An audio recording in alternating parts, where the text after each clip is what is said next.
Everyone loves a trip to the beach. The warmth of the sun on your skin, the fresh air blowing off the sea, the soft sand between your toes, the glowing waves, the chunks of ice, and the hot springs are what make a holiday special. But not all beaches are the same. Some have very unique qualities. Here are 10 of the most unusual beaches on Earth. Welcome to Mystery Unwrapped. If you haven't subscribed our channel yet, then please subscribe and hit the like button to get notified every time.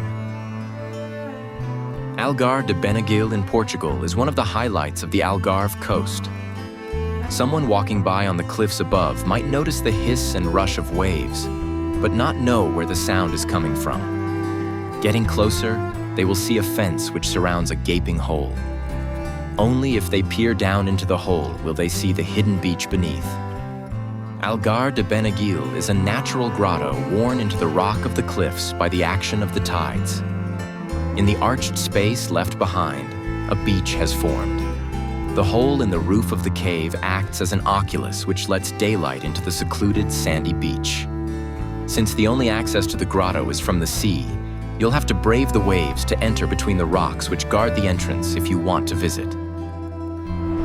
No 9 black sand and chunks of ice. Iceland is a volcanic island in the North Atlantic. Because it is made of volcanic rock, it has many beaches which reflect the color of the rock they are worn from. Black sand can be found in many places. Jökulsárlón Glacier Lagoon is different. Here, the black sands are dotted with chunks of diamond-clear glacial ice. Jökulsárlón Glacier Lagoon is attached to the sea by Iceland's shortest river, a mere 1,500 meters, 4,900 ft long. The beach may look ancient and otherworldly, but it only formed in the mid-1930s as the glacier Brjámerkurjökull retreated.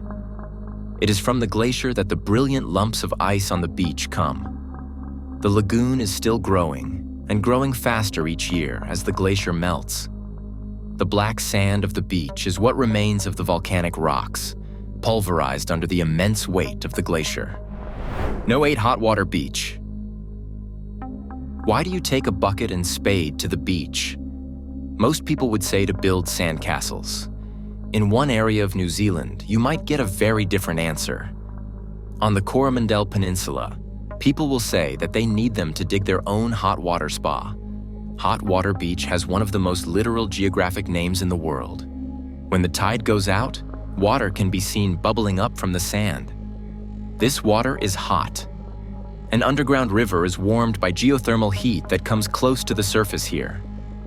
As soon as the tide is out, visitors flock to the sand, some with spades which can be rented from a local cafe, and begin digging pools. The cold seawater retreats, and the pools fill with the hot water that gives the beach its name, bioluminescent beaches. Bioluminescent beaches can crop up almost anywhere. Some plankton and algae can glow with their own light, called bioluminescence. Because it takes energy for them to glow, they only produce light in certain conditions. When these conditions are met, they can light up an entire beach.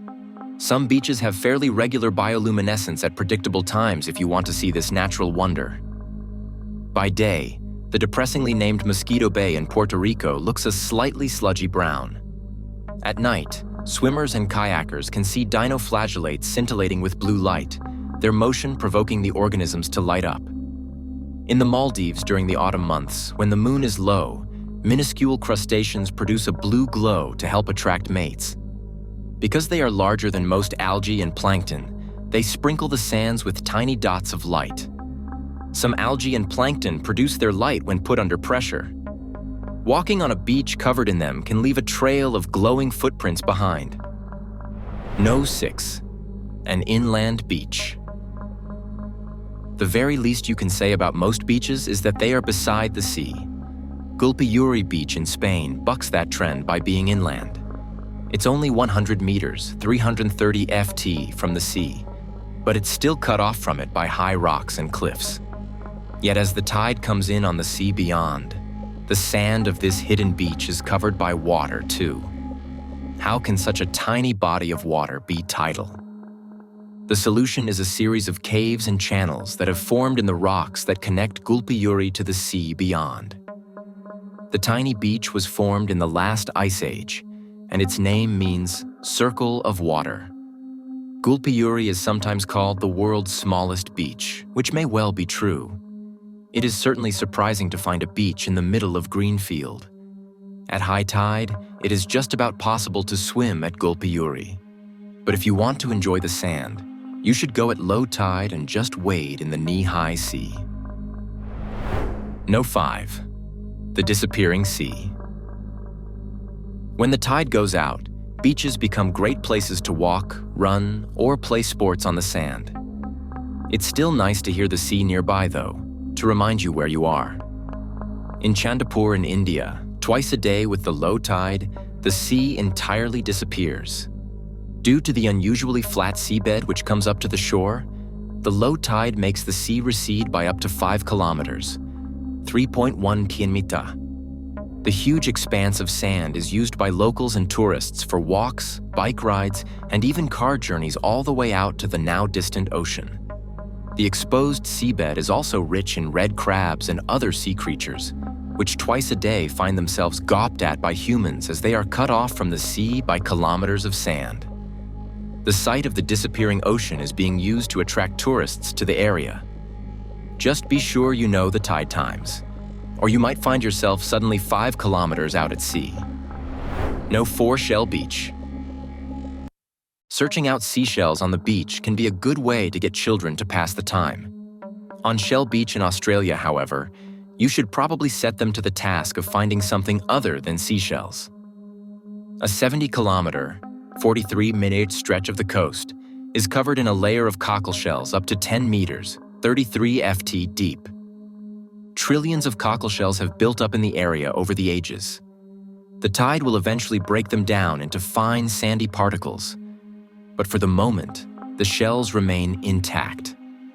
In the past, locals mined the shells to turn them into building materials, though the beach is now a World Heritage Site and used for tourism as opposed to construction. The area also has hypersaline water. The extra salt makes it easy for visitors to float. No. 3. Glass Beach. Usually the last thing you want to